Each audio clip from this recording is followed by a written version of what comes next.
The Legend of Zelda is a game that has been shared and talked about for several years. There are games inspired by it, merchandise for anything related to it, and even animations of it were made. Even though some of them didn't age very well. So when I was telling my girlfriend how I was going to be playing one of the classic Zelda games, she was like, "Yes! Yes! Yes! Yes!" So what game did I intend to play? Well, it's one of the first few games of its series that is still loved to this day. No, not that one. Not that one either. That's the one. The Legend of Zelda: A Link to the Past. It was the third game in the Zelda series released in the early 90s that was initially planned to be released in 1988. But because of how much money they made from the first two Zelda games, they were like, "I have a plan." So they used the money, continued the development for the Super Nintendo, and made huge amounts of money. But more importantly, they made an iconic game that has inspired so many games that we play to this day. But enough about the accomplishments, let's delve into whether you should be playing The Legend of Zelda: A Link to the Past 29 years later. Before the game begins, we get a prologue of the story, and I'll try to summarize it as much as possible. It begins long ago with three divine goddesses creating the land of Hyrule. When they left, they created a sacred realm and placed a symbol of their strength known as the Golden Triforce. At a later point, a group of thieves managed to open the gateway to the sacred realm and found that symbol. Their leader, Ganondorf, then killed all of his followers to claim the power for himself, like, whoa, like holy shit. The power of the Triforce would then change the sacred realm into the Dark World due to the corruption of Ganondorf, and Ganondorf himself transformed into a boar named Ganon. I don't know why, it's pretty cute though. Soon after, evil from the Dark World emerged into Hyrule, and a battle known as the Imprisoning War began. The King of Hyrule ordered 7 sages to seal the entrance to the Sacred Realm, and in the process of their journey, many of the knights were perished.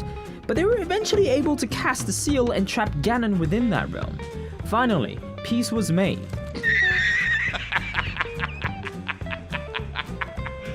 Serious? Of course not, because later in the future more chaos happens in Hyrule, and the king offered rewards to anyone who found the cause of those problems. In response, a very suspicious looking wizard named Aghanim came along and miraculously solved all the problems. He was then rewarded political power that he would use to mind control the soldiers and kidnap the 7 young maidens. The 7 young maidens are the descendants of the 7 sages that he would use to break the seal placed in the sacred realm.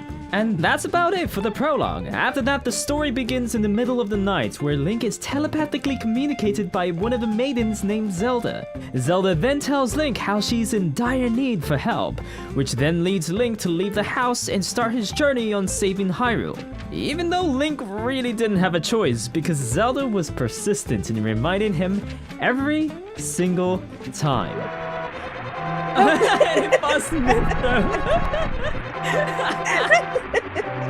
In short, that's also about it. The story is simple and the progression of it occurs from doing dungeons, finding items to unlock new areas, and doing optional side quests, some of which I'd highly recommend doing.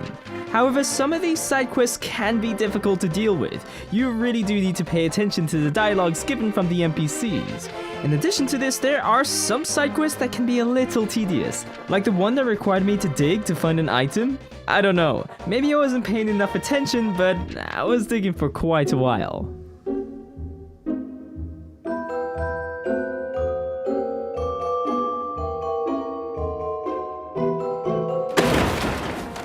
But it was a game that was released in the early 90s, and a lot of games did have a few annoying mechanics.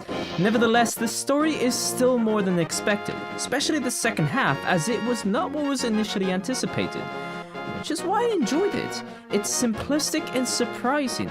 Even the side quests can have some heart-wrenching moments, especially for a kid playing this game. Now, what about the gameplay? Well, the gameplay is the best part of it. Though the game is one entity, in my eyes, it's that entity split into 2 different sections.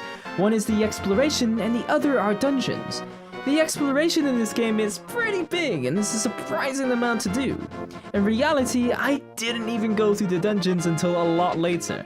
I would just look around, find something, and think, oh, what's this? Can I blow it up? Oh, what's this? Can I pick it up? Oh, who's this? Can I... Oh. Oh, okay. The point is, if you're easily distracted, you're gonna have a long playthrough. But that's a good thing, because fun and rewarding distractions make for a good experience. To capture this in a game released in the early 90s that was literally 1 megabyte large is beautiful to witness. And this is only part of it, because the other section are the dungeons. No, wait, that's the wrong game. Ah, penguins. That's about right. The dungeons do have similarities to exploration, but they're still very different. In dungeons, enemies and puzzles are a lot more prevalent. The great thing about these dungeons is that there are several to go through, which each of them being built around having their own unique style to it. There's the Ice Palace dungeon with big spooky skeletons, cute little penguins, and that thing.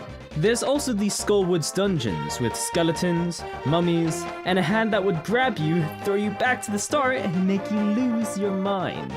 These two are just a few among many, and completing these dungeons are necessary, but the progression of the story occurs from items, and these items are a huge part of the game.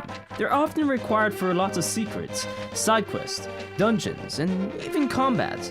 The fact that there are such a wide variety of different items does spice up the playthrough. You'll have scenarios where a certain item will be best used in that moment, and sometimes you'll just have that one item that you just love using. For me, that item was the Bombas. Bombas! Overall, the gameplay experience is great, and there's a huge chunk of content that I haven't properly discussed, but I don't want to spoil that for you if you do intend to play it. I will say, however, that it's not perfect. There are some frustrating elements in there, like having only one opportunity to know what an item does and having no indicator on how certain objects interact with items. There's also the open world that flows in a linear way. It was great in the past, but during this time, it doesn't feel as open because of the restrictions you will have when exploring. Either way, the game is still great. The sprites used for the graphics have also aged well. The gameplay, though a little outdated, is still fun to play, and the music is so memorable that it's still used for the latest Zelda game. By no means would you consider it a masterpiece by today's standards, but it's still a good game for today's standards. So, should you play The Legend of Zelda: A Link to the Past? Well, if you're into the idea of delving through several dungeons, having a fun exploration and dealing with a lot of puzzles, then yes, I would highly recommend this game. If you're not a big fan of puzzles but want to delve into the Zelda series, then open up a guide.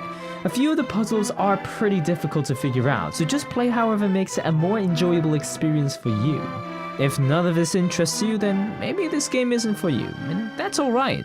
You choose whatever you want to do with your time. As always, take care everyone, and I'll see you on the next one.